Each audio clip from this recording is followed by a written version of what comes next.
Seven Habits of Highly Effective People oleh Stephen R. Covey. Pelajaran berharga untuk pengembangan diri. Apa yang bisa kita pelajari? Pandangan ringkas mengenai cara pengembangan diri. Kantor sudut, keluarga yang penuh kasih, rasa pencapaian pribadi yang mendalam. Kita semua punya tujuan yang kita inginkan. Tetapi terkadang kita merasa bahwa tujuan kita jauh dari jangkauan, bahkan untuk versi terbaik diri kita sendiri. Kalau saja ada cara untuk memanfaatkan potensi tersembunyi yang kita punya. Nah, ternyata ada caranya.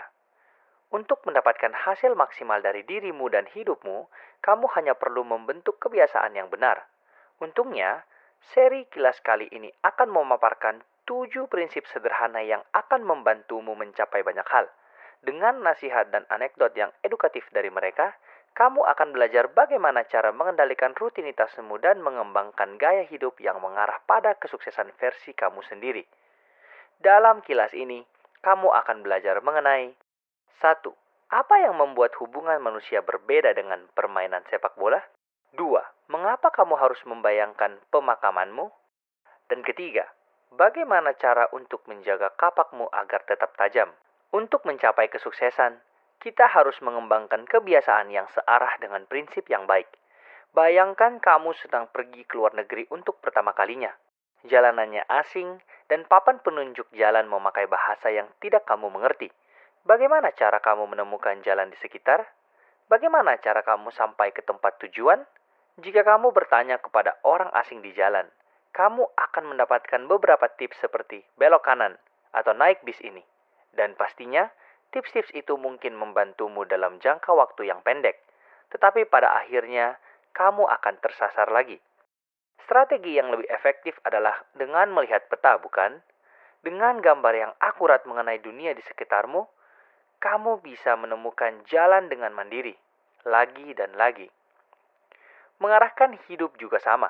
Meskipun beberapa tindakan kecil dapat berguna, jauh lebih berharga untuk menganut beberapa prinsip yang betul dan bisa membimbing, lalu dijadikan kebiasaan untuk mengikutinya. Ketika penulis Stephen Covey melihat kembali nasihat-nasihat mengenai self-help yang dituturkan sejak 200 tahun yang lalu, dia melihat pola yang menarik.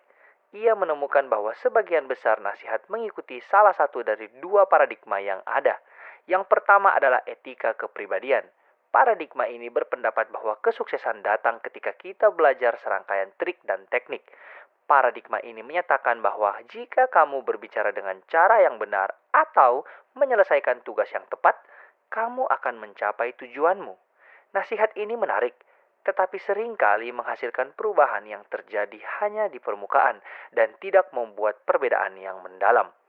Paradigma yang kedua ini berbeda, yaitu etika karakter. Paradigma ini berpendapat bahwa ada prinsip-prinsip dasar yang membuahkan keberhasilan. Prinsip-prinsip ini tidak spesifik hanya untuk situasi tertentu, karena prinsip ini dalam dan mencerminkan kebenaran yang tidak berhubungan dengan keadaan di dunia luar. Jika kita menyelaraskan sifat batin kita dengan prinsip-prinsip ini, kita akan memperoleh hasil yang abadi. Jadi, bagaimana cara kerja paradigma ini? Katakanlah kamu menginginkan pernikahan yang lebih bahagia. Etika kepribadian akan memberitahumu untuk menggunakan gaya komunikasi baru atau mengambil jenis liburan tertentu. Sebaliknya, etika karakter mendorong kamu untuk berusaha mengubah diri sendiri. Paradigma ini menyatakan bahwa kamu harus menjadi orang yang memiliki kehidupan pernikahan yang baik dengan menumbuhkan karakter berdasarkan prinsip seperti keadilan, empati, dan kepercayaan. Tentu saja hal ini lebih mudah diucapkan daripada dilakukan. Jika kamu ingin mengembangkan karakter diri berdasarkan prinsip-prinsip yang baik, maka kamu perlu mengubah caramu memandang dan mendekati dunia sekitarmu dengan konsisten. Singkatnya, melakukan perubahan berdasarkan paradigma karakter mengharuskanmu untuk mengembangkan kebiasaan yang baik. Ingin tahu kebiasaan mana saja yang penting untuk proses ini? Kita akan membahasnya di kilas yang akan datang. Ambil kendali yang proaktif atas reaksimu terhadap dunia. Pertanyaan sederhana ini masih menjadi bahan perdebatan para ilmuwan, filsuf, dan orang-orang selama ribuan tahun. Apa yang membuat kamu menjadi kamu? Beberapa berpendapat bahwa ini semua berhubungan dengan gen, bahwa evolusi manusia dan DNA kita sendiri yang menentukan hidup kita. Yang lain menunjuk orang tua kita. Mereka bilang bahwa siapa yang membesarkan kita dan bagaimana kita dibesarkan adalah hal yang paling mempengaruhi. Lainnya lagi bersikeras bahwa lingkungan dan keadaan kitalah yang berkuasa. Kenyataannya, tidak ada satupun dari jawaban tersebut yang memuaskan. Jawaban-jawaban tersebut mengatakan bahwa hidup kita bergantung pada pengaruh luar. Tetapi orang-orang yang sangat efektif membentuk kebiasaan untuk melihat dunia dengan cara yang berbeda. Mereka menyadari bahwa meskipun kita tidak dapat mengendalikan segala hal, kita dapat mengendalikan diri kita sendiri. Salah satu perbedaan yang krusial antara manusia dan binatang lainnya adalah kapasitas diri kita atas kesadaran akan diri sendiri atau self-awareness. Binatang sebagian besar terikat pada dorongan eksternal. Ketika mereka menghadapi suatu hal di dunia, mereka umumnya bereaksi dengan cara yang sudah diprogram sebelumnya. Sebaliknya, manusia dapat berhenti sejenak, berpikir dengan matang, dan memutuskan bagaimana mereka akan menanggapinya. Hal ini disebut proaktif, dan ini adalah kebiasaan pertama orang-orang yang sangat efektif. Ketika kamu proaktif, kamu memiliki kebebasan untuk memilih bagaimana kamu akan berinteraksi dengan dunia di sekitarmu dan memiliki kesempatan untuk menentukan nasibmu sendiri. Misalnya, kamu bisa mengizinkan hujan yang tiba-tiba turun untuk merusak rencana piknikmu. Atau, kamu bisa secara proaktif fokus hanya pada hal-hal yang positif. Daripada memikirkan cuaca, kamu bisa menggunakan energimu untuk menikmati waktu dengan teman-temanmu. Kebiasaan ini bahkan berguna di situasi yang paling mengerikan sekalipun. Lihatlah psikiater terkenal Viktor Frankl. Dia menghabiskan Perang Dunia Kedua terkunci di kamp konsentrasi. Walaupun para penyiksanya menentukan semua kondisi eksternalnya, dia menyadari bahwa ia masih mempunyai kuasa atas reaksi yang ia keluarkan. Daripada kehilangan harapan, dia menghabiskan hari-harinya membayangkan masa depan yang lebih baik, di mana dia dapat mengajarkan para siswa bagaimana caranya selamat dari kejadian horor ini. Reaksi proaktif ini memberinya kekuatan untuk melewati hari-hari kelam ini dan akhirnya dapat mendorong karirnya di masa depan sebagai seorang pendidik. Dengan latihan, kamu juga bisa meningkatkan kemampuan untuk secara aktif membentuk reaksimu terhadap kesulitan apapun. Ketika kamu menghadapi hambatan di tempat kerja atau di kehidupan pribadimu, berhati-hatilah dalam mengambil keputusan atas tindakanmu. Jangan langsung menuruti insting awalmu. Sebaliknya, sabar dan pertimbangkan akar penyebab masalahnya, dan kemudian fokuskan energimu pada apa yang sebenarnya dapat kamu ubah secara positif. Ambil kendali yang proaktif atas reaksimu terhadap dunia. Pertanyaan sederhana ini masih menjadi bahan perdebatan para ilmuwan, filsuf, dan orang-orang selama ribuan tahun. Apa yang membuat kamu menjadi kamu? Beberapa berpendapat bahwa ini semua berhubungan dengan gen, bahwa evolusi manusia dan DNA kita sendiri yang menentukan hidup kita. Yang lain menunjuk orang tua kita. Mereka bilang bahwa siapa yang membesarkan kita dan bagaimana kita dibesarkan adalah hal yang paling mempengaruhi. Lainnya lagi bersikeras bahwa lingkungan dan keadaan kitalah yang berkuasa. Kenyataannya, tidak ada satupun dari jawaban tersebut yang memuaskan. Jawaban-jawaban tersebut mengatakan bahwa hidup kita bergantung pada pengaruh luar. Tetapi orang-orang yang sangat efektif membentuk kebiasaan untuk melihat dunia dengan cara yang berbeda. Mereka menyadari bahwa meskipun kita tidak dapat mengendalikan segala hal, kita dapat mengendalikan diri kita sendiri. Salah satu perbedaan yang krusial antara manusia dan binatang lainnya adalah kapasitas diri kita atas kesadaran akan diri sendiri atau self-awareness. Binatang sebagian besar terikat pada dorongan eksternal. Ketika mereka menghadapi suatu hal di dunia, mereka umumnya bereaksi dengan cara yang sudah diprogram sebelumnya. Sebaliknya, manusia dapat berhenti sejenak, berpikir dengan matang, dan memutuskan bagaimana mereka akan menanggapinya. Hal ini disebut proaktif, dan ini adalah kebiasaan pertama orang-orang yang sangat efektif. Ketika kamu proaktif, kamu memiliki kebebasan untuk memilih bagaimana kamu akan berinteraksi dengan dunia di sekitarmu dan memiliki kesempatan untuk menentukan nasibmu sendiri. Misalnya, kamu bisa mengizinkan hujan yang tiba-tiba turun untuk merusak rencana piknikmu. Atau, kamu bisa secara proaktif fokus hanya pada hal-hal yang positif. Daripada memikirkan cuaca, kamu bisa menggunakan energimu untuk menikmati waktu dengan teman-temanmu. Kebiasaan ini bahkan berguna di situasi yang paling mengerikan sekalipun. Lihatlah psikiater terkenal Viktor Frankl. Dia menghabiskan Perang Dunia Kedua terkunci di kamp konsentrasi. Walaupun para penyiksanya menentukan semua kondisi eksternalnya, Dia menyadari bahwa ia masih mempunyai kuasa atas reaksi yang ia keluarkan. Daripada kehilangan harapan, dia menghabiskan hari-harinya membayangkan masa depan yang lebih baik, di mana dia dapat mengajarkan para siswa bagaimana caranya selamat dari kejadian horor ini. Reaksi proaktif ini memberinya kekuatan untuk melewati hari-hari kelam ini dan akhirnya dapat mendorong karirnya di masa depan sebagai seorang pendidik. Dengan latihan, kamu juga bisa meningkatkan kemampuan untuk secara aktif membentuk reaksimu terhadap kesulitan apapun. Ketika kamu menghadapi hambatan di tempat kerja atau di kehidupan pribadimu, berhati-hatilah dalam mengambil keputusan atas tindakanmu. Jangan langsung menuruti insting awalmu.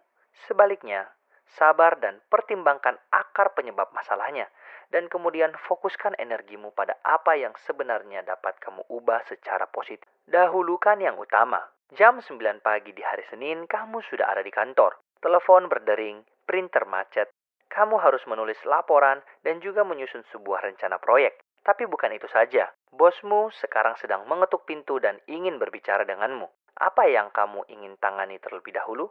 Bahkan ketika kamu tahu tujuanmu, sulit untuk mengetahui langkah mana yang harus diambil pada saat itu. Yang dapat membantumu dalam situasi ini adalah kebiasaan ketiga, yaitu memprioritaskan tugas sesuai dengan urgensi dan kepentingannya. Mari kita diskusikan bagaimana caranya. Ada banyak cara dalam mengatur waktu. Beberapa orang membuat daftar, yang lain mengatakan bahwa kamu harus menjadwalkan tugasmu terlebih dahulu. Tetapi rahasia sebenarnya untuk dapat bekerja secara efektif adalah dengan mengatur usahamu berdasarkan prioritas, kamu bisa menggunakan matriks manajemen waktu. Matriks manajemen waktu adalah tabel yang berisi semua tugasmu yang dikategorikan ke dalam dua dimensi, urgensi dan kepentingan. Cara membuatnya adalah ambil selembar kertas dan gambar tabel 2x2 berisi 4 kotak. Kotak kiri atas adalah kuadran 1, tugas-tugas yang mendesak dan penting, seperti keadaan genting yang tidak bisa diabaikan. Kotak kanan atas adalah kuadran 2, tugas yang penting tetapi tidak mendesak. Contohnya, proyek jangka panjang seperti membangun hubungan dengan klien. Kotak kiri bawah adalah kuadran 3. Ini untuk tugas-tugas yang mendesak tetapi tidak terlalu penting, seperti menjawab telepon. Terakhir, kotak kanan bawah, kuadran 4, ini untuk semua hal yang tidak mendesak dan juga tidak penting, seperti bermain solitaire. Setelah membagi semua tugasmu dengan cara ini, akan lebih mudah untuk melihat di mana kamu harus memfokuskan usahamu. Meskipun hal-hal di kuadran 1 itu penting, tugas di kuadran 2 lah yang patut untuk mendapatkan perhatian khusus. Tugas-tugas tersebut seringkali hal yang paling diabaikan karena tidak dianggap mendesak. Padahal, mereka tetap penting dan biasanya menghasilkan imbalan terbesar. Jika kamu mengerjakannya dari awal, kamu akan mencegah hal-hal baru muncul di kuadran 1. Tentu saja, tidak ada yang dapat melakukan semuanya sendirian. Terkadang, mendahulukan yang utama mengharuskanmu melimpahkan hal-hal yang tidak membutuhkanmu kepada orang lain. Pastikan saja untuk tidak berlebihan dan mengendalikan semua hal yang ada. Jangan memberikan tugas, sebagai gantinya, mintalah hasil yang spesifik. Lagi pula, hasil akhir adalah yang paling penting. Selalu cari skenario yang saling menguntungkan. Kamu sedang menonton kejuaraan pertandingan sepak bola. Ini adalah kompetisi terakhir di musim ini. Hanya ada satu pemenang dan satu yang kalah. Satu tim membawa pulang piala, sementara yang lain pulang dengan tangan kosong. Tidak peduli seberapa bagus permainan mereka di hari itu. Untungnya, tidak semua bagian di kehidupan bekerja seperti ini, di mana hanya ada satu tim yang menang dan sisanya gagal. Faktanya, jika kamu menggunakan pemikiran kolaboratif, banyak situasi yang bisa saling menguntungkan. Itulah mengapa orang yang efektif menggunakan kebiasaan keempat, memastikan semua orang mendapatkan hasil yang positif. Selama hidup, kita membangun hubungan kita dengan menggunakan paradigma tertentu yang juga membentuk cara kita berinteraksi. Banyak orang menganggap bahwa paradigma yang dominan adalah filosofi menang kalah, yang berarti bahwa mereka melihat setiap pertukaran, baik dalam hal pribadi, bisnis, atau lainnya, sebagai kompetisi, di mana jika kamu mendapatkan apa yang kamu inginkan, berarti orang lain tidak bisa mendapatkan apa yang mereka inginkan. Meskipun paradigma ini dapat berguna di beberapa situasi, ini merupakan bencana di situasi lainnya. Ini membuat segala hal menjadi kompetisi dan mungkin mengubah calon rekan menjadi lawan. Hal ini menimbulkan ketidakpercayaan dan ketidakharmonisan dan pada akhirnya membuat kedua belah pihak gagal. Sebagai contoh, bayangkan sebuah tim penjualan yang hanya memberikan bonus kepada pegawai dengan kinerja terbaik. Sisanya tidak mendapatkan apa-apa. Peraturan menang kalah seperti ini yang mendorong setiap orang untuk peduli hanya pada dirinya sendiri. Peraturan menang kalah seperti ini yang mendorong setiap orang untuk peduli hanya pada dirinya sendiri. Orang seperti ini mungkin akan menyembunyikan calon pelanggan atau lebih buruk lagi, saling menyabotase usaha satu sama lain. Hasilnya, penjualan keseluruhan akan menjadi lebih sedikit. Ada cara lain untuk mengatasinya, dan itu adalah paradigma menang-menang atau win-win. Filosofi ini mengesampingkan kompetisi demi kolaborasi. Paradigma ini mencari hasil yang dapat menguntungkan semua orang yang terlibat. Untuk tim penjualan di atas, hal ini dapat berarti memberikan bonus hanya ketika semua orang mencapai tujuan penjualan individunya masing-masing. Dengan begitu, kemenangan satu salesperson juga merupakan kemenangan untuk yang lainnya. Peraturan yang saling menguntungkan ini mendorong komunikasi dan kerjasama tim, dan akan menghasilkan lebih banyak penjualan dan pegawai yang lebih bahagia. Apa cara terbaik untuk memastikan bahwa kamu selalu mencari hal-hal yang saling menguntungkan? Kamu bisa menanamkan mental berkecukupan. Pola pikir ini tidak melihat hal baik seperti kesuksesan, kebahagiaan, kepuasan, atau bahkan keuntungan sebagai sesuatu yang langka. Sebaliknya, kamu tahu bahwa hal-hal tersebut selalu tersedia untuk semua orang. Ketika kamu menyadari bahwa selalu ada hal baik untuk bisa didapat, akan lebih mudah bagi kamu untuk mencari cara untuk berkolaborasi demi mencapai hal-hal. Bangun hubungan yang lebih kuat dengan benar-benar memahami orang lain. Huruf-huruf terlihat kabur, kamu selalu menyipitkan mata, dan kamu tidak bisa melihat temanmu dari jarak 10 langkah. Itu berarti tanda saatnya kamu mengunjungi dokter mata. Nah, kamu tahu proses ini seperti apa? Kamu membaca huruf dari papan yang ada selagi dokter memakaikanmu lensa yang berbeda-beda. Pada akhirnya, kamu akan menemukan lensa yang tepat untukmu. Tetapi, bagaimana jika dokter memakai metode lain?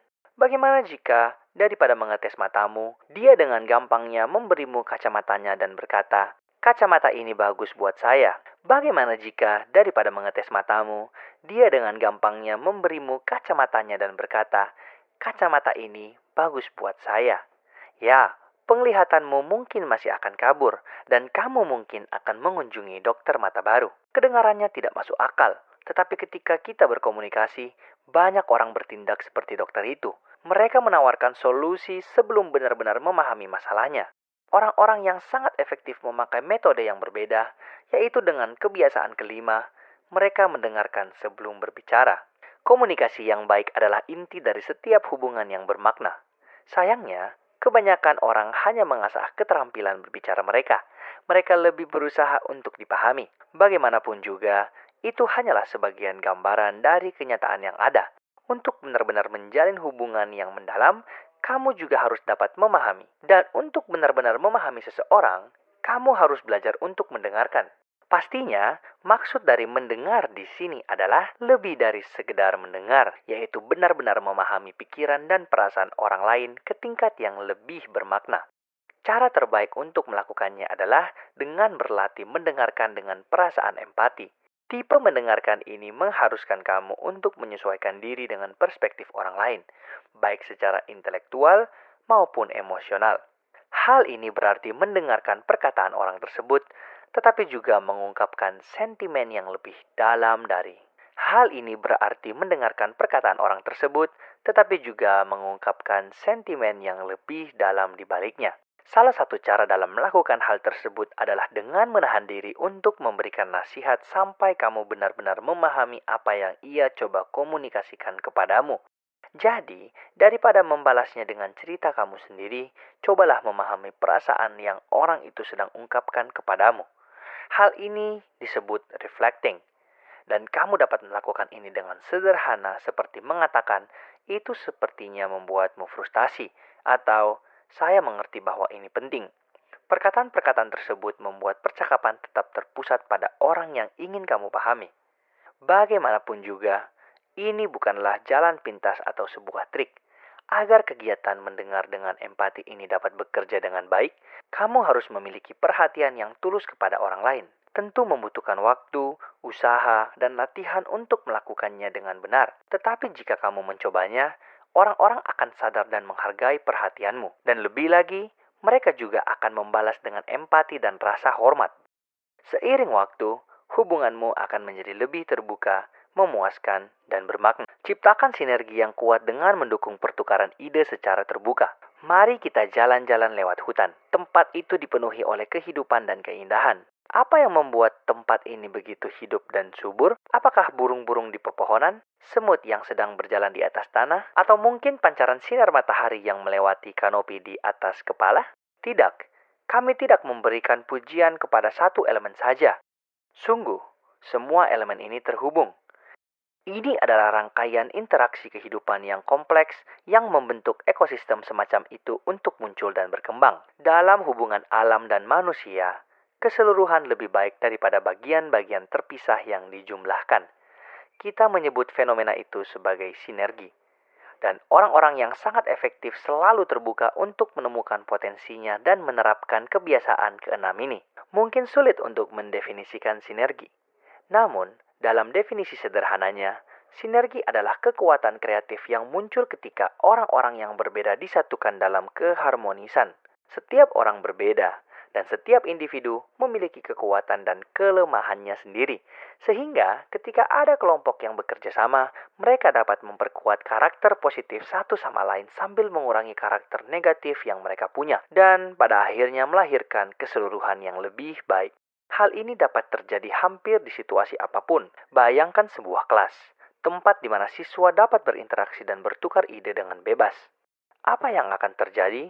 Beberapa siswa akan mengajukan pertanyaan terbuka, yang lain akan memberikan jawaban yang informatif, dan yang lainnya akan menghidupkan diskusi dengan bertukar pandangan pribadi yang mendalam.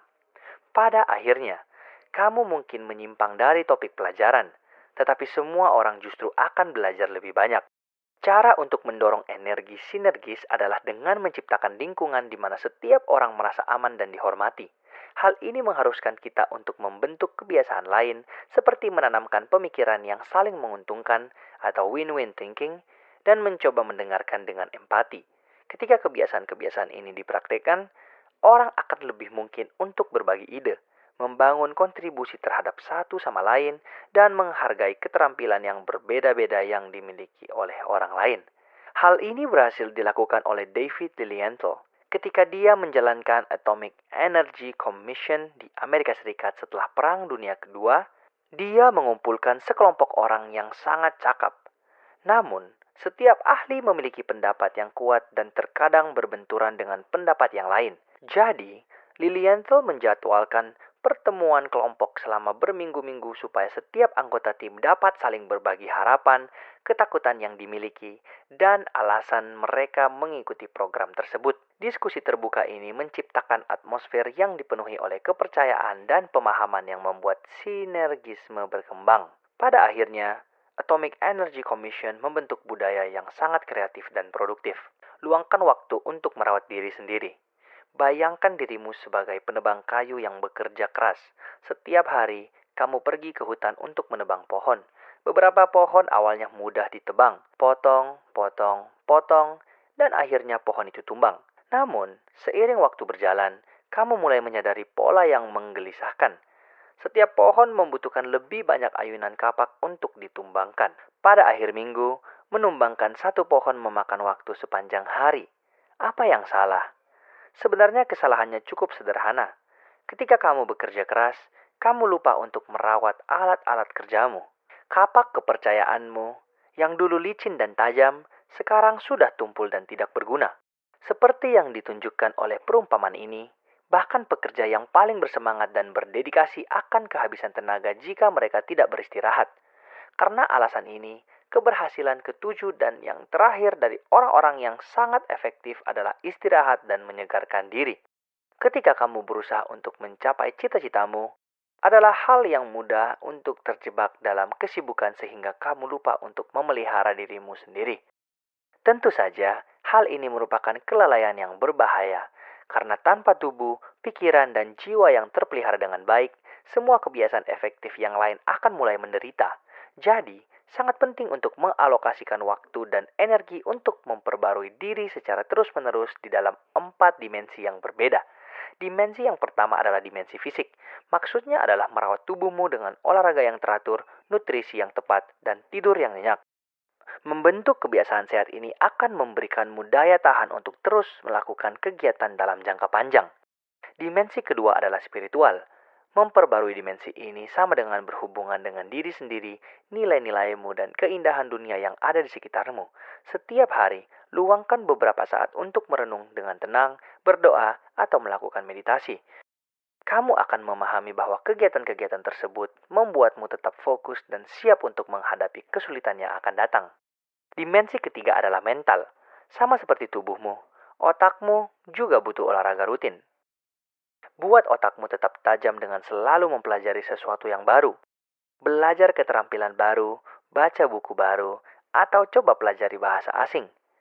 Hobi ini memperkaya hidupmu dan membuatmu tetap terhubung dengan dunia di sekitarmu. Dimensi keempat dan yang terakhir melibatkan aspek sosial dan emosional yang ada di dalam hidupmu. Mengejar efisiensi bukan berarti kamu harus mengorbankan kehidupan sosialmu. Justru sebaliknya, sangat penting untuk memelihara hubungan pribadi dan profesional. Hubungi orang-orang terkasih dengan teratur, mengobrol dengan rekan kerja, dan bermain dengan anak-anakmu.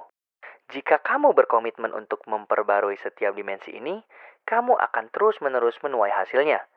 Dengan kebiasaan ini, kamu akan selalu siap untuk bertindak sebagai orang yang efektif. Ringkasan akhir, pesan utama dalam kilas ini.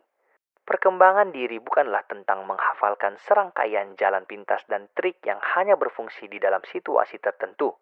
Sebaliknya, cara yang paling berarti untuk meningkatkan kehidupanmu dan menjadi lebih efektif adalah dengan mengembangkan kebiasaan yang kokoh berdasarkan prinsip yang benar. Sebagai orang yang efektif, kamu harus 1. Ambil kendali yang proaktif atas reaksimu terhadap dunia. 2. Mulai setiap tugas sambil memikirkan hasil yang kamu inginkan. 3. Dahulukan yang utama. 4. Selalu cari skenario yang saling menguntungkan. 5. Bangun hubungan yang lebih kuat dengan benar-benar memahami orang lain. 6. Ciptakan sinergi yang kuat dengan mendukung pertukaran ide secara terbuka. 7. Luangkan waktu untuk merawat diri sendiri. Ketika kamu yakin akan tugas-tugas ini dan berusaha untuk menumbuhkan komitmen terhadap hal tersebut, kamu pada akhirnya akan memanen hasil dari kehidupan yang efektif.